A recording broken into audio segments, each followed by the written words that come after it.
के बाद इनकी कहानी रुकी नहीं थी, कहानी का सिलसिला बढ़ता ही जा रहा था। और सिलसिला कुछ ऐसा बढ़ता जा रहा था कि 1917 में इन्होंने खेड़ा गुजरात के अंदर किसानों की हेल्प की, वहाँ पे एक मूवमेंट जीते। 1918 में टेक्सटाइल मिल गुजरात के अंदर, वहाँ पे मिल मजदूरों के साथ लड़के इन्होंने ब्रिटिश वालों को झुकाया। और ये कहानी ना आगे बढ़ती जा रही थी और ब्रिटिश वाले अब इनसे परेशान होने लगे। तो उनको पता चल गया था कि भैया ये इंसान अगर ज़्यादा दिनों तक रहा ना तो हम नहीं रहेंगे। और इसीलिए उन्होंने क्या किया, अब 1918 में वर्ल्ड वॉर फर्स्ट ख़त्म हो चुका था और 1918 में फर्स्ट वर्ल्ड वॉर जैसे ही ख़त्म हुआ वैसे ही 1919 में रोलेट एक्ट के आते ही क्या हुआ, इसे काला कानून भी कहते हैं। काला कानून क्यों? क्योंकि इसमें सारी मनमानी गवर्नमेंट की चल रही थी और आम लोगों की स्वतंत्रता छीन चुकी थी। रोलेट एक्ट ने क्या किया, रोलेट एक्ट में आपको बता दूं क्या होता है कि क्योंकि गांधी जी मूवमेंट किए जा रहे थे, देश के अंदर सारे लोग इनका सपोर्ट कर रहे थे। अब ऐसे में इन्होंने रोलेट एक्ट लाके कह दिया कि अब कोई भी सभा होगी या कोई भी आंदोलन होगा तो ब्रिटिश वालों तो पूछ के होगा, यानी कि कोई भी चीज़ होगी वहाँ पे ब्रिटिश वाले तो पूछ के होगी। अब ये तो हो नहीं सकता, ब्रिटिश वाले तो इसके अलावा करेंगे नहीं। तो इन्होंने क्या किया, इसको प्रतिबंध कर दिया और भारत में अब किसी भी तरह का कोई मूवमेंट नहीं होगा। अब इसमें क्या हुआ, कई बड़े बड़े नेताओं को उठा के डाल दिया था जेल में। अब क्या था, और गांधी जी को दिल्ली आने से भी रोक दिया गया।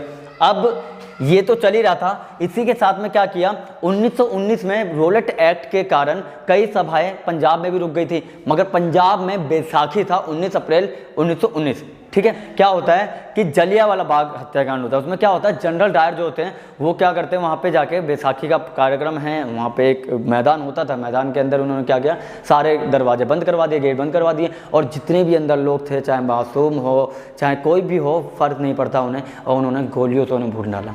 और ये उस समय की बहुत बड़ी घटना थी और पूरे देश के अंदर इस बात पे इतना गुस्सा भर चुका था कि रविंद्रनाथ टैगोर ने अपनी नाइटहुड की उपाधि त्याग दी।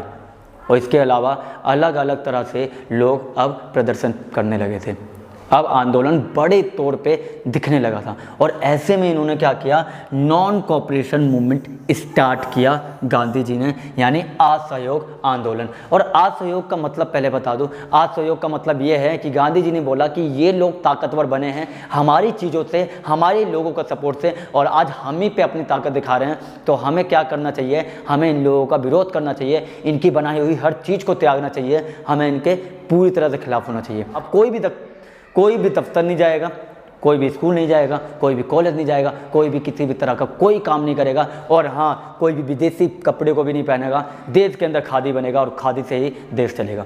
ये महात्मा गांधी ने इसको एक्सेप्ट करके लोगों को भी एक्सेप्ट कराया। अब ऐसे में क्या था, ऐसे में ब्रिटेन वालों ने एक गलती और कर दी। क्या हुआ, तुर्की के अंदर ओटोमन साम्राज्य खत्म होने के कारण वहाँ के खलीफा को वहाँ से हटा दिया गया और इससे अब पूरे विश्व में जितने भी मुसलमान थे सब परेशान हो गए थे और सब मूवमेंट करने लगे थे। और देश के अंदर, हमारे देश में भी क्या होने लगा, मुस्लिमों ने मूवमेंट में पार्टिसिपेट किया और उन्होंने खुद का एक मूवमेंट बनाया जिसे खिलाफत मूवमेंट कहते हैं। ये रहा, खिलाफत मीन्स खिलाफ हो जाना। और इसे दो भाइयों ने, अली बंधुओं ने, और अब इन्होंने क्या किया था, इन्होंने भी कॉरपोरेशन यानी नॉन कॉपरेशन मूवमेंट में बढ़ चढ़कर हिस्सा लिया। और बढ़ चढ़कर हिस्सा लिया। अब ये मूवमेंट सिर्फ और सिर्फ एक राज्य तक सीमित नहीं रहा, अब ये बहुत बड़े लेवल पे आ गया। हिंदू मुस्लिम फिर एक साथ हो गए और अब खिलाफत मूवमेंट ने क्या किया, खिलाफत मूवमेंट ने नॉन कोऑपरेशन के साथ सपोर्ट करके एक बड़े लेवल पे इससे क्या बना दिया, मूवमेंट बना दिया। अब लग रहा था कि हाँ अब ब्रिटेन वाले और झुकने वाले हैं, मगर झुके नहीं। क्यों?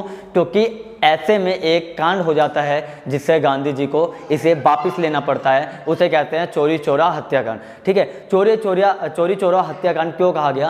क्योंकि गोरखपुर में एक जगह है चोरी चौरा, वहाँ पे एक पुलिस स्टेशन में जिंदा पुलिस वालों को जला दिया जाता है और गांधी जी उसे वापस इसलिए लेते हैं क्योंकि गांधी जी कहते हैं कि मैंने कहा था कि देश को आज़ाद करने के लिए, ना कि देश को ख़त्म करने के लिए। यानी कि आप लोग क्या कर रहे हैं, आप लोग हिंसा का सहारा ले रहे हैं, बल्कि मैंने कहा था कि जो भी सत्याग्रह होगा, क्योंकि हमारा सत्याग्रह का मोटिव क्या है कि हम सत्याग्रह करेंगे, सत्य के साथ आग्रह करेंगे, मगर आप सत्य के साथ हिंसा कर रहे हैं और ऐसा नहीं हो सकता। और इसीलिए क्या करते हैं वो लोग, नॉन कोऑपरेशन मूवमेंट वापस लेते हैं। और इससे कई नेता नाराज हो गए होते। क्यों? क्योंकि उन्हें लग रहा था कि अगर ये थोड़ा और चलता तो शायद देश के सामने ब्रिटेन वालों को झुकना पड़ता, मगर ऐसे में महात्मा गांधी ने इसे वापस लिया और कई नेता इनसे दूर हो गए। 25 में काकोरी ट्रेन डकैती होती है। और काकोरी ट्रेन डकैती में क्या होता है कि वहाँ पे ट्रेन से बहुत सी चीज़ें लूट ली जाती है और ब्रिटेन वालों को इसका जैसे ही पता चलता है तो वो खोज में लग जाते हैं। और कुछ समय बाद 1928 में साइमन कमीशन आता है। अब साइमन कमीशन क्या था कि ब्रिटेन वालों की तरफ से यहाँ पे भेजा गया था कि देश के अंदर किस तरह के काम कर रहे हैं ये ब्रिटिश वाले, उनकी खोज खबर करने के लिए देश में साइमन कमीशन को बुलाया गया था।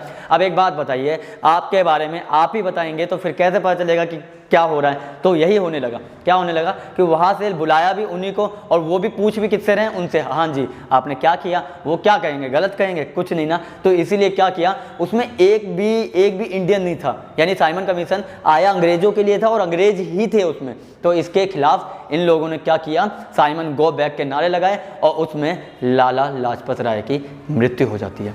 और लाला लाजपत राय की मृत्यु के बाद 1929 में कहानी शुरू होती है। क्या, भगत सिंह एक असेंबली में बम फेंक देते हैं और उसके बम फेंकने के कारण भगत सिंह को पकड़ लिया जाता है और भगत सिंह को जेल में डाल दिया जाता है। उसके ऊपर काफ़ी मुकदमे लगते हैं।